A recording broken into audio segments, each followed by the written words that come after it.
नमस्कार दोस्तों, आप सबका स्वागत है आपके अपने YouTube channel PCS NP tech में। दोस्तों, आज की वीडियो में हम देखेंगे कि किस तरह से आप PCS NP transport management software का यूज़ करके फाइनेंशियल ईयर क्रिएट करेंगे एंड जो भी आपकी पार्टीज़ हैं, उन पार्टीज़ चाहे वो डेटर्स हो चाहे क्रेडिटर्स हो, उनका जो बैलेंस है, इट मीन्स चाहे वो डेबिट में क्रेडिट में जो भी बैलेंस बचा हुआ है पिछले फाइनेंशियल ईयर का, उसे as an opening balance next financial year में कैसे ट्रांसफर करेंगे।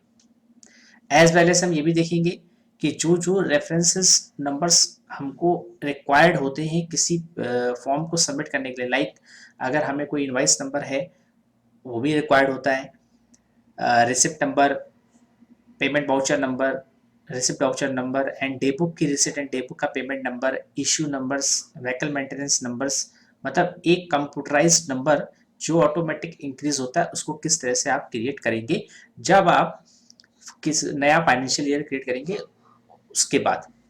तो चलिए स्टार्ट करते हैं। सबसे पहले हमें जब फाइनेंशियल ईयर क्रिएट करना होता है तो हम जाएंगे सेशन में।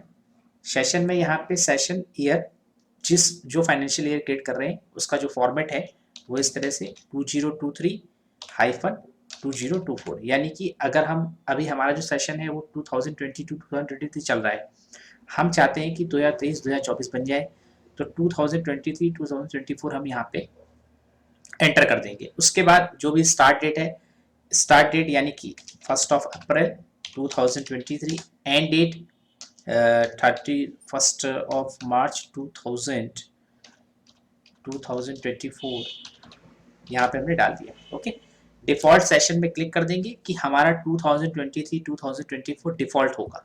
जब हम सॉफ्टवेयर ऑन करें तो हमेशा जो बाई डिफॉल्ट सेशन आए वो 2023-2024 आए। ठीक है, तो हम डिफॉल्ट सेशन में क्लिक करके सेव कर देंगे। तो देखिए हमारा सेशन क्रिएट हुआ। जैसे सेशन क्रिएट हुआ सॉफ्टवेयर क्लोज हो गया।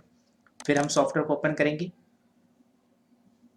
ओपन करने के बाद आप यहाँ देख रहे हैं फाइनेंशियल ईयर आपको दिख रहा है जो बाय डिफॉल्ट हमने अभी क्रिएट किया। उसके बाद जो यूजर आईडी पासवर्ड है वो आप एंटर करेंगे। एंटर करने के बाद अब आपने बैलेंस को ट्रांसफर करना है, यानी कि जो लास्ट फाइनेंशियल ईयर का कोई बैलेंस है उसको आप नेक्स्ट फाइनेंशियल ईयर के लिए ट्रांसफर करना चाहते हैं। ठीक है, जो भी बचा हुआ है। पहले हम ये चेक करते हैं किसी एक पार्टी को लेके कि उसका क्या बैलेंस है। उसके लिए हम लॉग आउट करेंगे और जो ओल्ड फाइनेंशियल ईयर है उसको सिलेक्ट करेंगे। ठीक है, हमने फिर लॉगिन किया। लॉगिन करने के बाद हम जाएंगे पार्टी आउटस्टैंडिंग रिपोर्ट में एंड कोई एक पार्टी को सिलेक्ट करके विदाउट डेट्स ओके करके यहाँ पे हम उनका जो भी आउटस्टैंडिंग बैलेंस है, यहाँ पे आप देख पा रहे हैं जो इनका बैलेंस है वो 2,73,040 रुपीज़ है। ओके, अब हम जब जैसे ही ट्रांसफर बैलेंस करेंगे तो उनका जो नेक्स्ट ईयर का ओपनिंग बैलेंस है वो इतना हो जाना चाहिए क्रेडिट साइड में। ओके, तो हम सब क्लोज करते हैं, देन लॉग आउट करते हैं और जो न्यू फाइनेंशियल ईयर है जिसको हमें अब यूज़ करना है उस पर हम लॉगिन करेंगे। लॉगिन करने के बाद आप अब जाएंगे ट्रांसफर बैलेंस पे। यहाँ पे ग्रुप सेलेक्ट कर लेंगे कि डेटर्स का है या क्रेडिटर का है।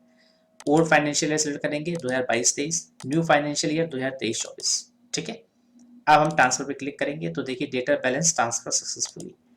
उसी तरह से क्रेडिटर सेलेक्ट कर लेंगे, उसमें भी किस फाइनेंशियल ईयर से किस फाइनेंशियल में डेटा लाना है, हम ट्रांसफर पे क्लिक करेंगे तो क्रेडिटर बैलेंस ट्रांसफर सक्सेसफुली। ठीक है, अब हम यहाँ पे पार्टी आउट स्टैंडिंग चेक करेंगे 2023-24 में, जिससे नीचे आपको दिख रहा होगा यहाँ पे डेट भी आ रही है, टाइम भी आ रहा है, operator, system name and session 2023 and 2024। अब हम यहाँ पे पार्टी सिलेक्ट करते हैं, विदाउट डेट सिलेक्ट करते हैं, ओके करते हैं, तो आप देख पा रहे होंगे जो बैलेंस उनका पिछले फाइनेंशियल में लास्ट फाइनेंशियल में था वो यहाँ पे उनका ओपनिंग बैलेंस बन गया है। अब इसके आगे आप जो भी ट्रांजेक्शन करेंगे वो उनके ट्रांजेक्शन्स में ऐड होती जाएंगी। ठीक है, इसी तरह जब आपको रेफरेंस क्रिएट करने हो, रेफरेंस सेटअप, तो अलग अलग जैसे रिसिप्ट का अलग, रिसिप्ट वाउचर का अलग, डेबू रिसिप्ट का अलग, पेमेंट वाउचर का अलग, पेमेंट डेबू पेमेंट का अलग, व्हीकल मेंटेनेंस का अलग, तो उसके लिए जाएंगे रेफरेंस सेटअप। रेफरेंस सेटअप पे जाएंगे, यहाँ पे जो हमारा पार्टी कोड है और एम्प्लॉय कोड है जो पूरे जो थ्रू आउट जितनी टाइम लॉन्ग टाइम का सॉफ्टवेयर चलता है तो उनका वही मैनुअली कंप्यूटराइज्ड इंक्रीज होता रहता है। उसमें हमको नए फाइनेंशियल ईयर के अकॉर्डिंग बनाने की ज़रूरत नहीं है।